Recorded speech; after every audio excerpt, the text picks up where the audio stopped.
Oke, Assalamualaikum warahmatullahi wabarakatuh. Hello everyone, my name is Nasya Shifra Indira and I'm from class 4B. So today in this video, I will do interpretation again from BBC 6 Minute English about learning a new food culture yang artinya belajar budaya makanan baru.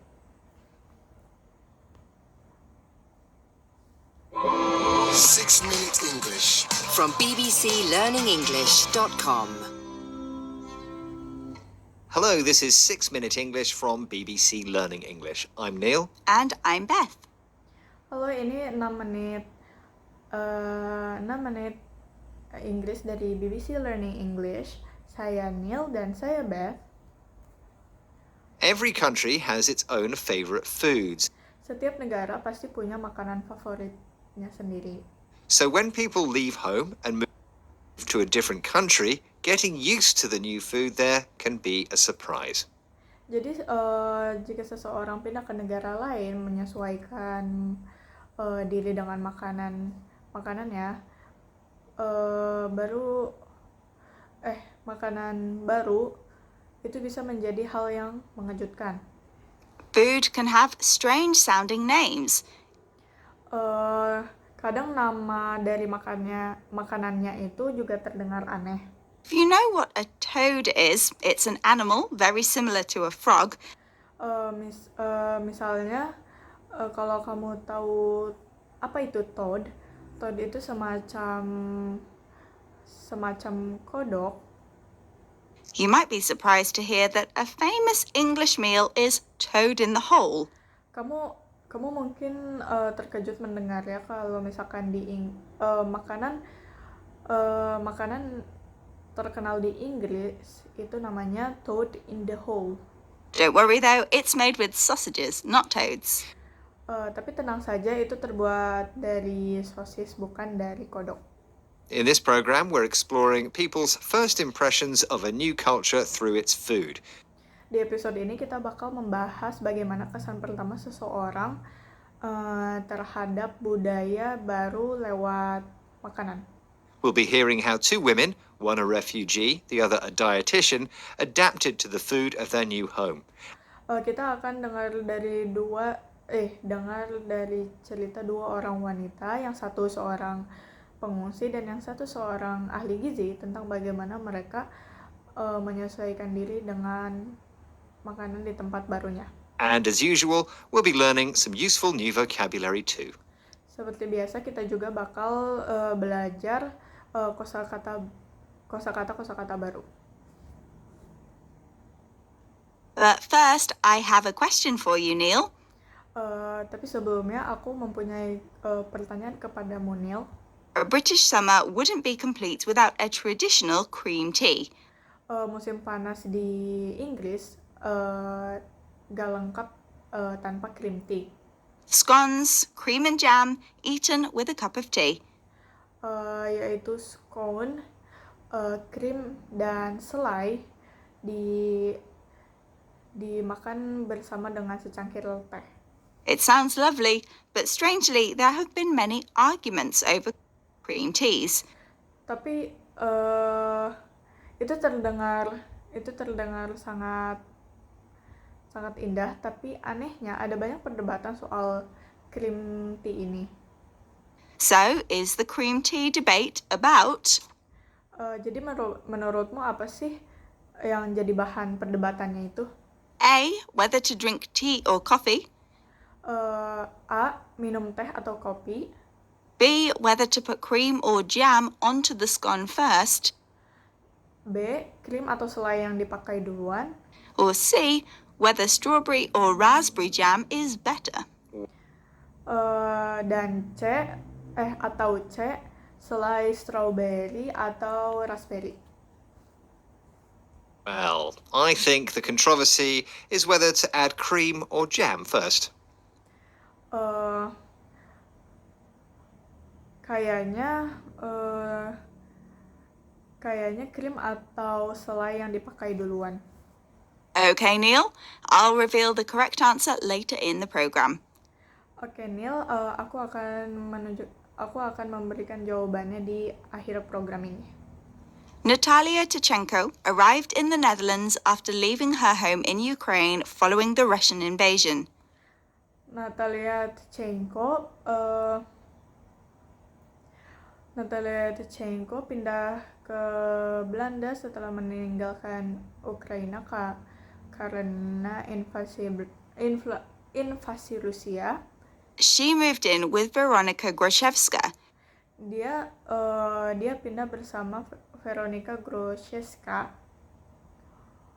who's originally from Poland, and her orang Polandia. family, starting them on a journey to open their own restaurants, Natalia's Kitchen. Keluarganya mulai membuka restoran sendiri yang bernama Natalia's Kitchen. Here's Natalia talking with BBC World Service Programme, The Food Chain. Dan ini cerita Natalia di acara BBC World Service, The Food Chain.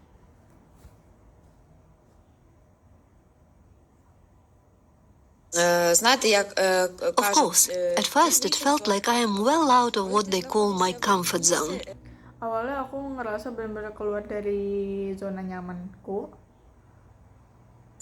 When you stay in a certain environment, you get used to it. Kalau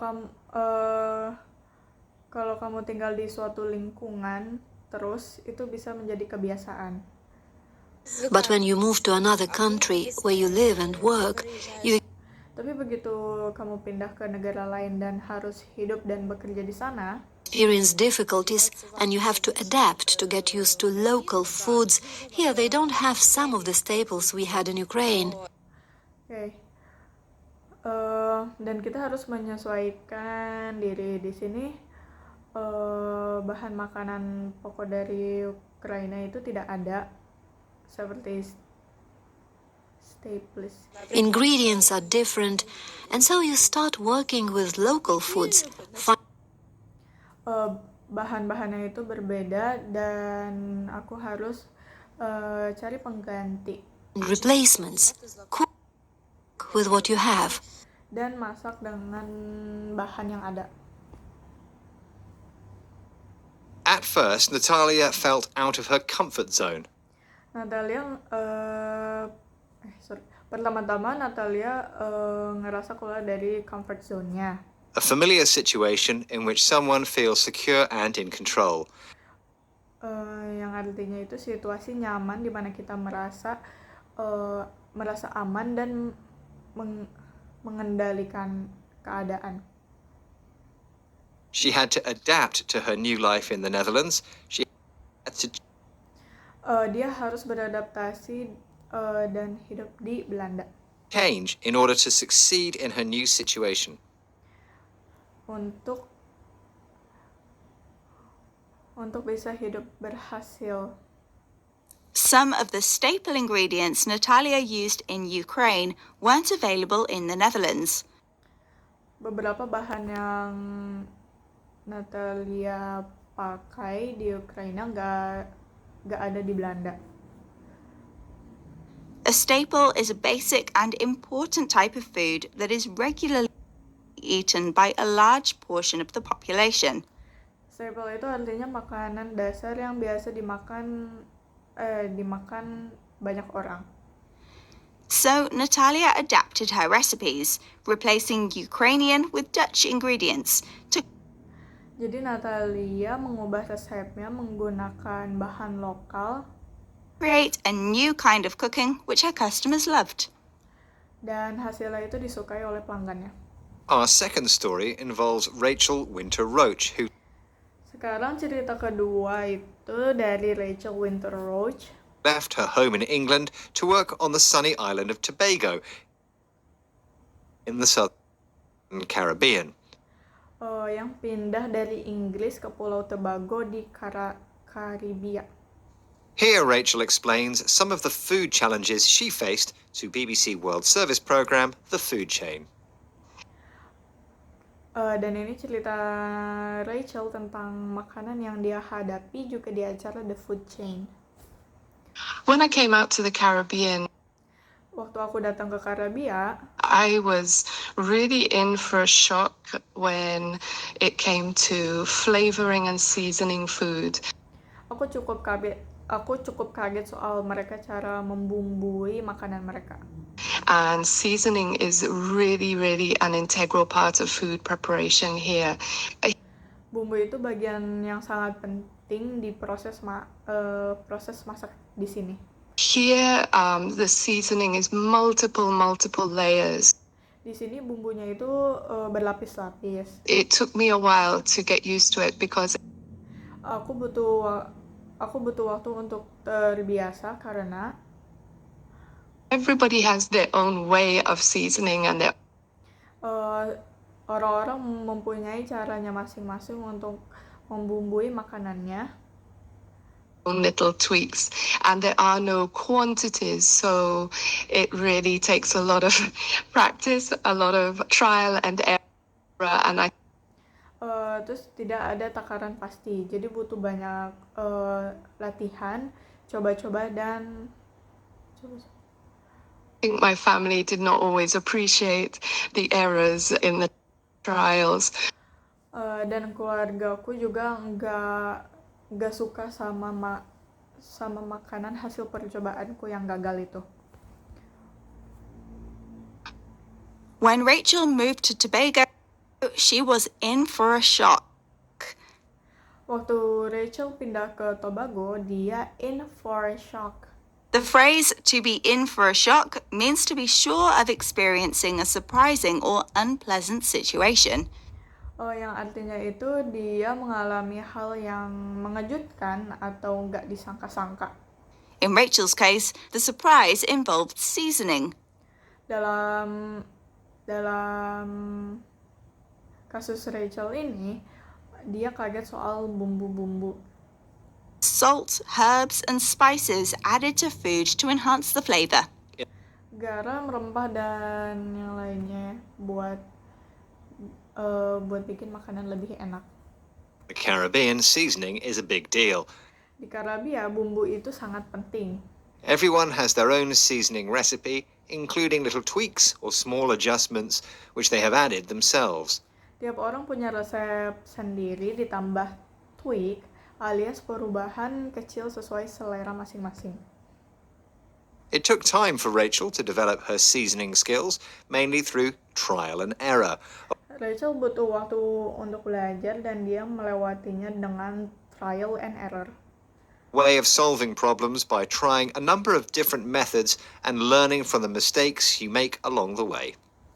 Yang artinya coba berbagai cara dan belajar dari kesalahan.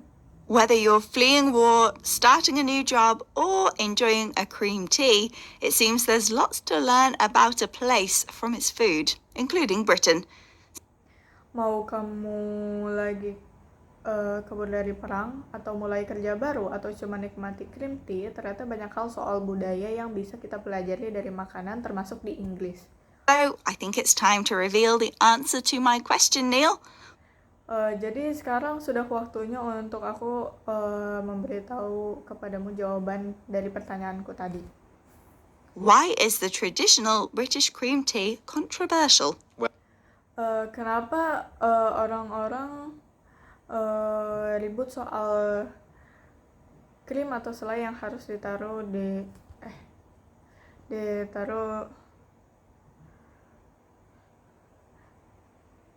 duluan?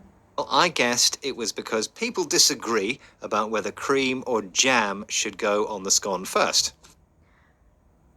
Kayaknya orang ribut soal krim atau selai yang harus ditaruh duluan di scone. Which was the correct answer. And anyone who says it's jam first is just wrong. Okay, let's recap. Dan itu benar. Buatku siapapun yang bilang selai duluan itu salah.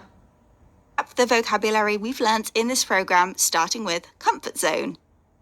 Oke, sekarang kita rangkum kosakata yang sudah kita pelajari, dimulai dari comfort zone. A situation in which you feel comfortable and in control. Situasi di mana kamu merasa aman dan nyaman. To adapt means to change so as to successfully fit in with a new situation. A staple To adapt itu artinya berubah supaya bisa cocok dengan situasi baru. is a basic and important type of food that is regularly eaten by a large portion of the population. Kalau staple itu artinya makanan dasar yang biasa dimakan oleh banyak orang. The phrase to be in for a shock means to be guaranteed to experience a surprising or unpleasant situation. Kalau in for shock itu sudah siap-siap kaget atau hadapi situasi mengejutkan. A tweak is a small adjustment to something in order to improve it. Tweak itu perubahan kecil supaya lebih baik. And finally, if you solve a problem by trial and error, you try a number of different methods and learn from the mistakes you make. Once again, Dan yang terakhir, trial and error itu adalah coba-coba sampai berhasil. our 6 minutes are up, and remember to join us again next time here at 6 Minute English. Goodbye for now. Bye. Oke, waktu kita sudah habis. Jangan lupa dengerin kita lagi di 6 menit Inggris. Sampai jumpa. Bye.